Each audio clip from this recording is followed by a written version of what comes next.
Welcome to Authentic Living with Roxanne, a place where we have conscious conversations about things that really matter in our lives.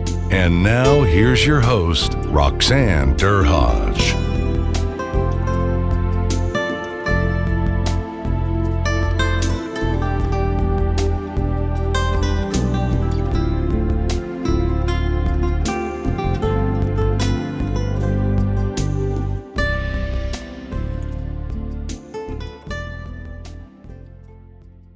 Hi everyone, it's Roxanne Derhaj. How are you today? Thanks for tuning in again. This week I have a lovely young woman that I met in Toronto. Oh, goodness, it's been about 2 weeks ago now at round table on mental health where we were asked as basically subject matter experts to discuss inclusivity and diversity in the workplace. And this is something that will be the report will probably put out, I think, about a year from now for recommendations to work environments across Canada. So, Mardi, thanks again for coming on. I snuck Mardi aside and asked her to come on, and because she has an expertise working with youth, and especially in the area of marginalized youth. So, Mardi, tell us a little bit about what you've done so far, and then we're going to kind of jump into your story. Okay, what I've done so far. So this particular part of my story started in 2015 when I began as a peer support worker. So what that is someone who identifies with lived experience of either mental health or homelessness in my context, to work with other young people in order to role model behaviors, paths of recovery, and also give a social relationship rather than just a clinically based one. Mm-hmm. So when that started, I was placed on a research project called the Housing Outreach Project Collaborative, and it was a pilot based in Toronto where we studied 30 youth over 6 months. It was called a longitudinal study, who had just been housed between 1 and 365 days. So what was interesting about that was we were giving them a menu of support. So they had access to mental health supports, peer support, which is what I did, case management, and as well as social recreational supports, which was a bit innovative in terms of a research project. So this project actually was the catalyst for the work that I do right now.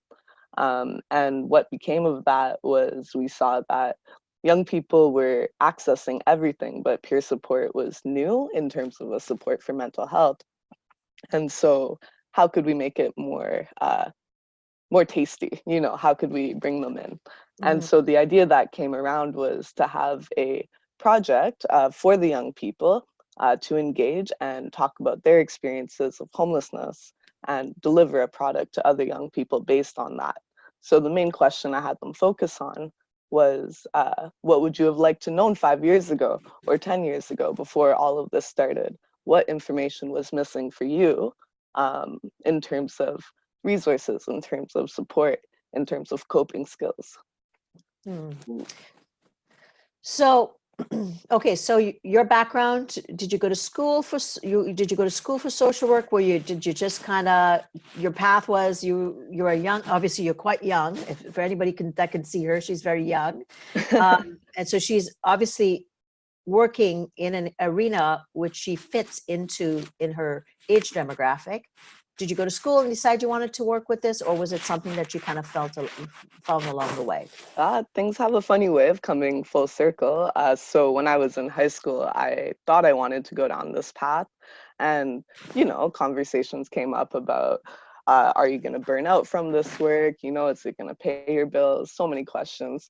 So I went what I thought was the safe route, and that was political science and art history, completely unrelated. And I think I had that leverage because I did have scholarships for university. So I took advantage of being able to kind of study my interests instead of what I thought my career would be. And in my third year, that's when I started accessing clinical services for my mental health in school. And from there, I fell into this thing called peer support, which wasn't well defined, and have emerged almost 5 years later, defining it for the field. Tell me what you thought about the supports. I've done a fair amount of work with universities. Tell me how, I mean, you don't even have to identify the university, obviously, that you went to, but anybody that knows you would know what you're talking about. You no need to say the name. How did you find that intervention as a young person at that level for mental health? Um, it was not what I expected it to be. In universities, the focus is getting you back to your academics. They're not there to cater to long-term mental health supports. So I was surprised to find out that they took a short-term solutions-based approach, Mm-hmm. which essentially what they're doing is trying to figure out, okay, what exactly can we help you with right now? And what I found was my issues were far beyond their scope.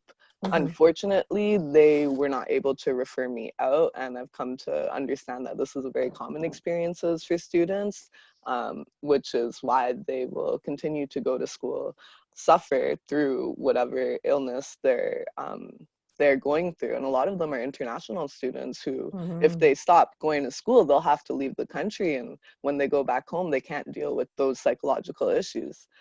So it's really a catch-22 for a lot of students. I fell into services only because of people I knew outside of the institution. Mm-hmm. So really, and I mean this perspective, and I was, a part of a clinical team that went into university, is that absolutely right. There's a big accommodation arm, right? So of course you have the, IEPs or independent learning plans that a lot of students go on, and so they kind of make sure that those are kind of tended to, which really speaks to keeping people in school, to Yeah, your point, not all the peer pressures, or if it's, all the pressures around things like, using substances, sexuality, just everything about related to being away from home too, oftentimes. And I know when I went to university and I was a foreign student, oh my goodness, like talk about thinking I was ready for the world and how really not ready I was for the world, and all the pressures of academics and all those things. So there's a lot of things colliding, and some of the pressures that exist now, I know for a fact did not exist, 25, 30 years ago when I went to school. yeah, exactly. There's a lot more pressure, but I think there's a lot more pressure. Like, I definitely wouldn't want to be 10 years younger than I am and going through it right now, for sure. But I think as well, the access to communication, the access to information has made such a ripple to the point where people are upset because they know that there could be more done, for Mm-hmm. them. They're upset because they know that they're being shortchanged by the system. And the only reason we can feel that way is because we have awareness now. So it's definitely a stepping stone in the process. So, so let's talk about peer support. I mean, and in my kind of career, I've had various touch points with peer support. But from your perspective, like let's think about when you were in university and kind of how you kind of fell into or got attached to some type of peer support. What existed, and let's then get into this study that you kind of went into, and I'd really like to know, first of all, what is different and what is needed for young people today to really, what's the hook? I guess and then I'm thinking very unipolar. I'm sure there's diverse things that could come, but kind of tell me what existed when you were there, and then bring us up to speed with the project that you worked on. Sure. So when I first started accessing mental health supports, we had, I think, 2 or 3 peer supporters in the department that I was a part of, and it was a very informal role. So I found after I was hired what that involved was showing up to groups or the drop-in, just kind of being a point person for new people who would come in, give them some information, and just kind of be a sounding board for questions that people had. So you would come in, you'd sign your timesheet, and you'd get paid in cash. So essentially, you were a volunteer getting an honoraria. So that looks very, very different 5 years later at the same place. Now we are on payroll, where we are considered full staff, full members of staff. So we go to staff meetings, we contribute to the service plan. We have access to clients and client case files. So we're basically in line with the caseworkers with a completely different specialty. In terms of the issues that young people are facing, if I had to pick one and why this comes into play, is social isolation. So even in this almost utopia of information that's out there, all you can do, what people end up doing, is going online and reading firsthand accounts. What does this feel like? What does this sound like, going through a day in the life of someone with X, Y, and Z illness? That's not a real human to talk to and ask these questions to. Peer support comes in very handy for people experiencing mental distress when you're considering something like medication. If you've never been medicated before, you can read all you want. You might read horror stories. And when you talk to someone and ask, what were you considering when you thought about taking medication for the first time? You'll have a completely different response, where you can judge someone's authenticity, where you can take them being genuine and think that they really do care about the outcome of this choice for you. And this is the value of peer support, when you hear the number one issue is that we're all connected, but there's no socializing that's actually happening on a face-to-face basis. So why, okay, so like I often say, I'm the older generation than you. People pick up the phone, and then oftentimes I know with my friends or my family, I'll say, oh, I don't want to sit on the phone. Why don't we just get together, right? Right. And that really was the way I grew up in a lot of ways. Mind you, I know so much has shifted. And the modus operandi today is for younger people. I used to see it with my son as he became a teenager, and they'd be in the same room and they'd be like talking to each other, and they're like but they're on their devices. And I'm like, okay, guys, what are you doing? Yeah. And they'd be like, well, so-and-so's upstairs, and, this person's here, and we're all kind of playing the same game. And I'm like, well, are you playing? Right? And Yeah. so would you say that if you were to look at socialization, because as we know, we're all mammals, we need to connect. We need, as a psychotherapist, as a consultant, as a coach, what I know is someone could be in mental distress, but all it takes oftentimes is for them to modulate their emotions sitting across from me or someone else, Right. that just allows them to bring down their space to that other person's space to just connect. And that's not happening as much. Right. I completely understand what you're saying. I think the gamers context is very interesting because even coming out of my circumstances, I loved online communities when they were still very new, when people were still very scared of them, because you can't see the face on the other side. And I took comfort in that as like a teen, having no one to talk to about my circumstances. I thought like, oh, well, here's a community of people who will never even get to touch my life in a meaningful way. I can talk to them and at least have someone listen, right? When it comes to gaming, I think it's a great way for people who do already suffer from struggling to socialize in person with people, for feeling a bit isolated regardless of technology due to whatever circumstances. I think it's a great alternative, and people dismiss online communities too easily, I find, when you can find one for literally anything, right? There's one out there for everyone. In terms of the more mainstream folks who can be in the same room and looking at their devices but not communicating, this is more of an issue because you have a relationship that's already existing with the person in front of you. It's not conditional, I guess you could say. And to be cut off from that intimacy, it is a type of intimacy to do an activity together. I guess the part even myself I struggle with is what's the difference between those two things? Doing an activity together online, yes, it's cool, share electronically, but what is hard about going outside, about doing something not with your screens? I find with the young people I work with that aren't on the extremes of the margins, like more like teens, they come together, they play together. What I see them doing is making videos together. And I thought, oh, that's pretty cool. They have to talk and communicate before they get on that video, right? So maybe there is something there. For myself, I would find that completely awkward, but this is it. Like things are changing really fast. So even though the technology is taken just to a space where I can decide what level of intimacy I want. I often say when I was growing up, it was kind of like go outside and play, right? And then between your Hmm. siblings and who was in your neighborhood, guess what? Your mom's like, why are you inside? And you'd go back outside again.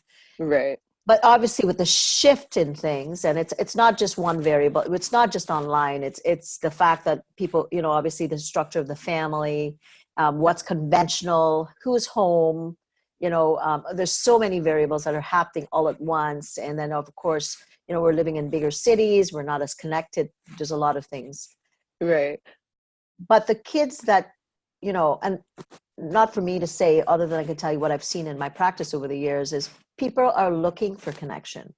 Yes, I think if I could add something to it, the way that technology operates now, if I shift the context to marginalization, you Mhm. know, when I was in high school and cell phones were becoming a bit more advanced, and you had two screens instead of one screen, and it wasn't just T9 texting, it became a form of social isolation. It became a form of you don't have this, therefore you can't participate. For me, I found it really difficult because there were times where, you missed an invite or a change of plans because everybody had sent a text, but you didn't have a phone, or you didn't have a phone that was active. Mhm. So you couldn't be a part of that experience. And it's an oversight, it's something that happens, but it still hurts. It's still very hurtful to Mhm. feel like you're forgotten. So what I see now when I talk to people in their mid 20s or a bit younger is that having a phone is almost completely necessary to having a social life, to Mm. connection. And if you take it out of the urban context and you go somewhere remote like Thunder Bay, if you don't have a cell phone, you have nothing. You Mhm. cannot access a single thing. When you have telehealth, when you have all these alternative services that are based in technology, if people don't have access to phones, let alone phone service and data, they're experiencing heightened social isolation and possibly like something that could affect their physical health as well. Interesting. I hadn't thought of that from a social isolation perspective, right? You think of, our technology as connection, but really in of itself, because you're saying the mode of connected has shifted, right? Whereas when I was a teenager, I grew up in the islands, and it'd be like, okay, you were lucky if you had a telephone to begin with. That's Yeah. another time. But what we often did is we would ask, because we would make a point of trying to say, oh, by the way, I'm having this get together or having this party. So we were still doing it from a very kind of connected kind of way. So we go to technology, we're shifted. It's a positive thing. Obviously, we have globalization now, which is phenomenal. But in that perspective, there's all the negative that's happening to these younger people. Like you're talking to, marginalized communities in Thunder Bay, North Bay, all those types of things. And those kids are having equally the same kind of concerns as kids in, developed environments like Vancouver, Toronto, all those things. But they're not having any way of being connected in any form. Right. And on top of that, just using the example from Thunder Bay, because I've had the opportunity to go up quite a few times, and the issues again from Toronto and beyond are very different. And because the primary community up there is Indigenous, right? You have kids with no access to a phone, or maybe they do, but the phone is dead. They want to go to the store, and the store clerk discriminates against them based on their ethnicity, which is Indigenous. So all of a sudden you have amplified disengagement, from the system, and amplified isolation and amplified complexity. Mm. For people that might be 13 or 14 years old, that's a lot. And I don't have a solution to that, but it's something that I think we do need to be more mindful of and more aware of. In one panel I was a part of, a young person said, we need to have phones first. Forget about housing first. We need phones first. And I thought, well, geez, that makes a lot of sense, actually. Because if I'm connected and I'm able to cope internally by developing it, that internal space, I call it internal landscape, right? Like, I mean, I often used to say to my son when he would say, I'm bored, and he'd say, Mom, I'm bored. And I'd say, what's that thing attached to your neck? And he'd go, what? I go, that's your brain, right? He goes, yeah. said, well, why don't you go use it? And you go, all right. And you know, meander off and figure something out. So connection is really, you know, when you kind of, when you think of the, you know, the shows like 13 Reasons Why, I'm here in Niagara, and we've had, unfortunately, massive suicides and a lot of drug overdoses of young people, which is showing us that there is that need for connection, that all of us have distressing times. I mean, if people, you know, I often say to people, and I talk or I see them, look, all of us have bad thoughts and good thoughts. That's life. But it's what kind of, when you learn how to deal with it or figuring out the support systems in order to get what you need to get through those tough times, that allows you to build that resilience. Yeah. So let's talk a little bit about the project you started to work on and some of those key indicators that you found that young people are seeing that they need, the ones that are a bit more marginalized. And you said, you asked them a question. I love that question. What is it that you would have liked to know 5 years previous? Mm-hmm. What was some of the things that people were telling you that were seeking assistance? So because the project was based in housing and housing supports, the question it was seeking to answer is, why do young people that have been chronically homeless end up homeless again within 1 year of housing? Like, what factors are contributing to that? So one of the things is aging out, you know, in a system where you're considered a youth until you're 25, some places say 29. You have a gap that exists for people between 24 and 29. What's happening to them right now, I couldn't tell you, because I just became a part of that gap. And it is hard all of a sudden now, at least in Ontario, you know, we have to pay for our prescription medication. Some of us need that in order to sustain a regular life. So learning about the resources that are out there when you hit that age, that's something that came up. Emotional regulation, looking to oneself to ask, you know, what is it that I do want to do now that I'm trying to get my life on track? What happens now that I have to let all these people go that were part of my old life so I can move on into a bit more stability? How do I deal with the trauma of what I went through? And most importantly, because of this concept of homelessness, what happens when I finally have a home? What is a home? You know, and this question is so much more layered than we give it credit for. And it's one of the issues that's coming up with Housing First, is that Housing First is great because you're giving someone 4 walls. But what within those 4 walls needs to happen for someone to feel comfortable, to feel human, to feel connected to community, right? So what the young people decided to do was in the spirit of something that we call by youth for youth. So I'm a young person leading other young people. These young people decided that they wanted to create a survival guide in order to capture that experience of feeling lost and moving into stability when it comes to housing. So they put recipes in it. They put crosswords, like activities. They put some coping skills to deal with tough times. They put bucket lists to start generating that idea of hope and moving on. They put motivational quotes, pictures to color in.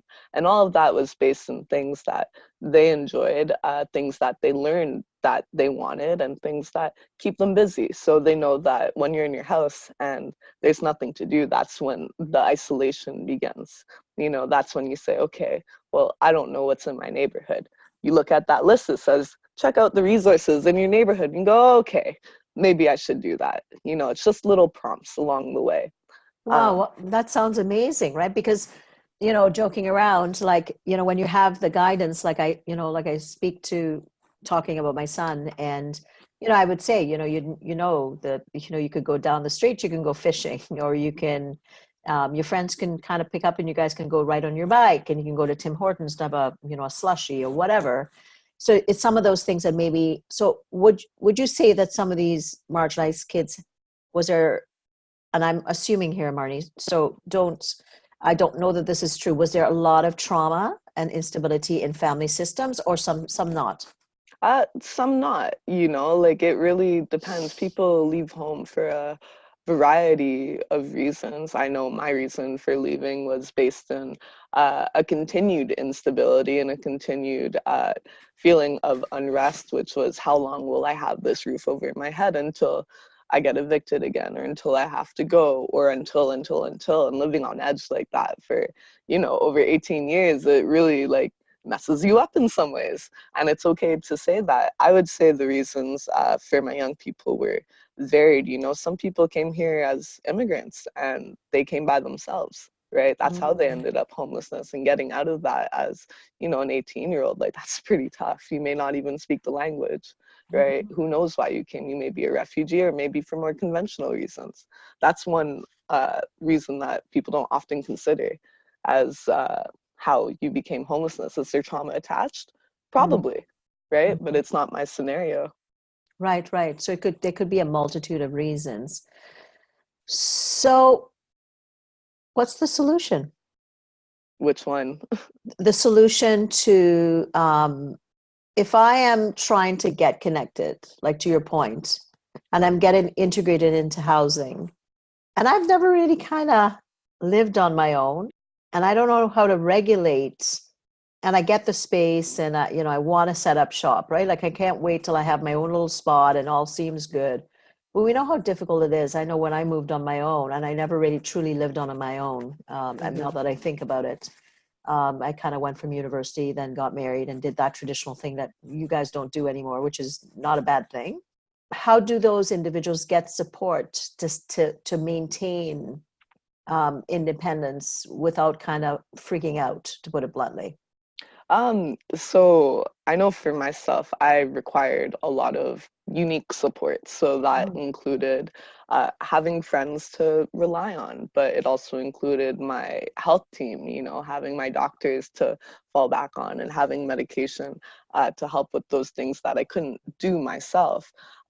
What I feel that young people need is really just more support from the system. I was talking to someone the other day about why young people struggle to go out there and seek support, and I just think genuinely, like in the day and time that it is, it's unfair to expect young people to come knocking on your door. Like they know the supports are there, just like anyone can look anything up, but given developmental psychology, given like where they're coming from, mistrust in a system that's let them down so many times, for them to be in that situation, why would they come knocking on your door? So part of the Housing First for Youth solution is these post-housing supports. Like this is really where you will help people thrive, because in order to sustain a certain lifestyle, you need to have employment, or at least a predictable income, let's say. You need to know where your nearest resources are. You need to have a network of support, where you're talking about a lot of folks who don't have families. So where do they get that, right? Some people do social groups. Some people will do fitness classes. Some people just like to be on their own and go about the community there. But to begin to muster up that courage to do all those things, like it is a laundry list, to put it lightly, of things you need to do to get your life on track when you've come out of homelessness. Right, for sure. Because How do you do that on your own? and what we know with the prefrontal cortex with young adults, it's not fully developed till age 25, right? Exactly. Formally, it's not developed. So somehow our system has to engage young people in a way that's a bit different. That's what's happening now. I'm going to assume there's some things that are happening now that works. Yeah. And I'm going to assume there's probably a lot more that doesn't work. So tell me what are some of the things that you would say is not conducive to assisting people that have been marginalized, that are trying to reintegrate, or just kind of gain a foothold just in kind of mainstream society? Sure. I think a lot of services are short-term, and that's well-intentioned short-term support. The idea is, okay, use this and then get off of it so that you can move on and build your independence. Right, but we don't know how long people will need these supports to feel comfortable. One thing we found in the study was people didn't start to fully engage with the whole wraparound service until almost 6 months into their 6-month intervention. So if that's how long it takes to become comfortable, right, than having someone for only 6 sessions. Like, it's not enough time. It's just not enough time for someone to feel confident enough to move on their own. I think when it comes to people under 25, let's call it, for the general age of youth, we need to look ahead. I think sometimes we forget that things are changing ever so quickly. And when it comes to the types of employment that are available to people with or without education, things are changing for both worlds. You know, jobs are getting automated. If you're a paralegal, for example, like, the chances of your job being automated in the future are quite high, just like if you're a cashier, you know. So in both sides of that, are these industries looking ahead when they're considering employment for people on the margins? You know, Mm-hmm. are they looking at that when they send them to a job training program? I don't think so, you know. So I would challenge those folks to think, how can you unite these two worlds, particularly with employment, because that's the cradle of your well-being to a certain extent, right? Oh, that got me so fired up. I have to take a breath. When it comes to that, what I've heard and what I see is that this concept, this notion of empathy, has become very valuable in 2019, and possibly a little bit before now, but definitely moving forward, empathy is an invaluable skill for all industries, including business in particular. You're looking for folks who have that. A lot of folks who have that are people that have experienced hardship because they've literally gone through the worst. So how could Mm-hmm. they not know what it feels like, especially if they're a customer, you know, these types of things. My challenge is, how can we unite these two worlds, the corporate world and the not-for-profit world, to benefit young people more? Because often both have mandates to support youth. We live in Canada that says it has a youth policy, but Mm-hmm. are the systems looking ahead beyond the next 2 years, beyond the next, like, 4 years? Like, we need to look ahead at least 10, you know, to set these folks up. Because if you're 14 and you just entered the system, when you're 24 and you're about to exit, what will it have done for you to make you into a healthy adult? Right, because you even hear today, and I'm that's is your age demographic, Marty, and I will see people in my work that will say, I look at all these educated people out there, and there's not jobs to support them, even being educated, Yes. right? And so gone are the days. In my time, it was like, go to school, get a degree, get a good job, buy a house, have the 2.1 children, and life is good, right? That whole concept, it's a different construct today, because people are coming out with degrees, which is now not as valuable, because we have so much educated people without the jobs to support them. So, and I'm just kind of telling you from what I've heard. You can tell me from what you've seen and also what you experienced. And now they're like, okay, well, you want me to go to school, right? Yeah. Can you assure me that when I get out of school, I'm going to have viable, employment to be able to support the lifestyle that maybe I think I should be entering into? And unfortunately, that's, unless you have a high specialty on your first bout with school, that's not happening as much. Yep. I know when I was doing research, in-person research, I guess you could say, trying to figure out, in particular in fine art, what are the avenues here? How do I go about it? The main message that I received was, people value your work experience above all. The amount of people who said, oh, I have folks that have pursued like 3 levels of education up to their PhD, but they've only ever had 2 jobs in the industry. I will not hire them. Right? I've had people that have done internships here. I trust them fully. I've seen their ability to work. They have credibility. I'm going to hire them. So yeah, just to further your point, right? And this, if I can bring it back to peer support and this access, it's a huge question right now for people who want to pursue it, because it is gaining traction.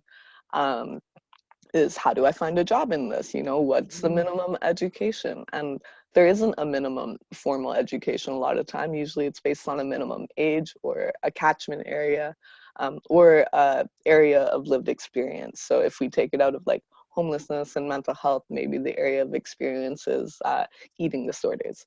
That's not my experience, but there are others who do have that. So maybe that job is more applicable to them. Mm-hmm. But where this comes in is that the jobs available for peer support workers are very slim.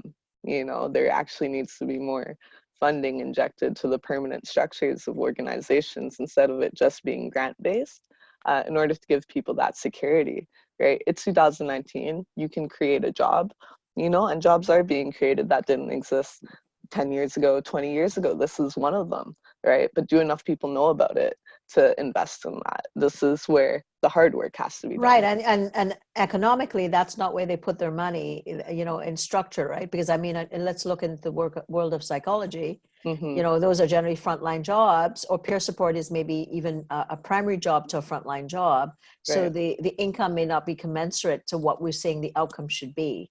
If a lot of people that are needing support get connected, that need it, they're going to be more viable because they're going to be figuring out things for themselves. They're going to be able to cope much better, and then they're going to be able to sustain and feel better about themselves, and, you know, be able to be, I want to be a part of society. I want to give back certain things. But if we don't give that support on the early end, we're really setting up people to fail. Yeah, and the other part that goes with that is that the support actually goes for the peer worker and the person benefiting from them. Both are experiencing vicarious support. Both are able to create a relationship, even if it is a professional relationship. It's still something regular, it's still something anticipated, and hopefully something that both parties are enjoying if they're continuing to engage again and again. When it comes to the sector and what they invest in, like, what's the price of emotional labor? You know, they have that figured out for formal degree areas, but when you're seeing such high impact on a field that's only just beginning to develop in Canada in particular, right? What is the price of emotional labor? When I've read reports, it's a lot more than $15 an hour, right? But that's what it relegates to quite often, just because the person is a youth or because they're coming from the margins and the grants are only based in minimum wage. That disregards the whole skill set outside of school. That is extremely valuable. But I think it speaks to the whole quality of the basic human quality of connection and empathy, right? We're mammals. We need connection. All of us do. When we, you know, get in the same space, right now we're connecting. I met you, so I feel like I know you. I can know you via video, but it's less than sitting across from you or behind you at an event that I spent a day with you. I experienced you, so I feel like I know you. So we have to get back to some basics to allow that connection to occur more organically like it used to, right? Because it's not happening as easily, to your point. And the youth or the marginalized, it happens. They're there now. So how do we help them? And I think it really becomes a bigger systemic issue where we really have to, you know, go to the power that be to kind of support that emotional connection, which is very, very basic, in my opinion, but it's something that's lacking because we're seeing that it's an issue with a lot of the young people today. When I hear about even my little neck of the woods, you know, how many overdoses or suicides there are, it's not something that I've ever heard about at that level before. So it's glaringly showing you there's a gaping wound, and we need to address it, because if we don't address it, it's going to unfortunately get worse and worse. Right. You know, so for people listening, because I'm sure there's a lot of people within organizations or youth that might want to learn more, or maybe there's youth that want to help Mardi out there, you know, make a difference or find out more about peer support. Tell people where, what you do, where you kind of hang out, if they're wanting to ever consult with you, maybe organizationally, where people can reach you. Right now I'm working on developing my business called the Lived Experience Lab. And the outcome of this in the long term is that it will be a hub for young people and people who want to work with young people to connect on specific areas, to ask for young adult input and really leverage this thing called youth voice in issues that affect youth. So right now I've been introducing myself as Mardi from everywhere because it seems to be the only way to capture that. I'm based in Toronto and work in multiple capacities right now, but really what I would like to build is my consulting practice and helping agencies, particularly with the change management that comes in when employing young people with lived experience. So where you can find me is DALEYMARDI, Daily Mardi @gmail.com, or hit me up on LinkedIn. And those are the best spots right now. Well, awesome, Mardi. Thanks so much for giving myself and my listeners your time. And I think, you know what, the one pebble that I'm taking away from it, and I hadn't thought about it, was that connection, which has kind of leveraged us to get global, is actually is a bit of social isolation around the cell phone. And that's the pebble in the rough. I hadn't thought about it in the perspective. But, you know, we always think about, let's get rid of the cell phone. Let's have those students put it away. But really, it's not about fighting it, but it's about accepting it and kind of thinking of how is it that we could create new connection based on the era that we're in. We're not going to get rid of this. But, you know, trust is something that we have to go back to the basics. But no, we have I'm going to say we have different core elements with what it's going to look like in this day and age compared to maybe my time. So I love that concept, and for us to recognize it and to say, okay, this is what we have to deal with, but how can we assist young people to recognize that connection is possible, but to ask the questions, not to assume that we know what connection is about for them, and to try to kind of organizationally for companies to really think about this. You know, what is it that you need to engage people and retain them to even consider them coming to your companies? Because you might engage them initially, but you're not going to retain them if you don't understand some of the things that we're talking about. So I think that would be valuable for any of the, you know, companies listening today to really think about it, and to eventually find Marni on LinkedIn or through her email address, which will be in the drop downs for the podcast. So everyone listening, I go back again to, it's all about connection. And with young people, we have a service to do. We have to think along the frame of what they're telling us. And Marni shared so well what they're needing. And, you know, things happen for a reason. There's so much positives to being connected, but in turn, there's been, we know the deficits that come along with connection.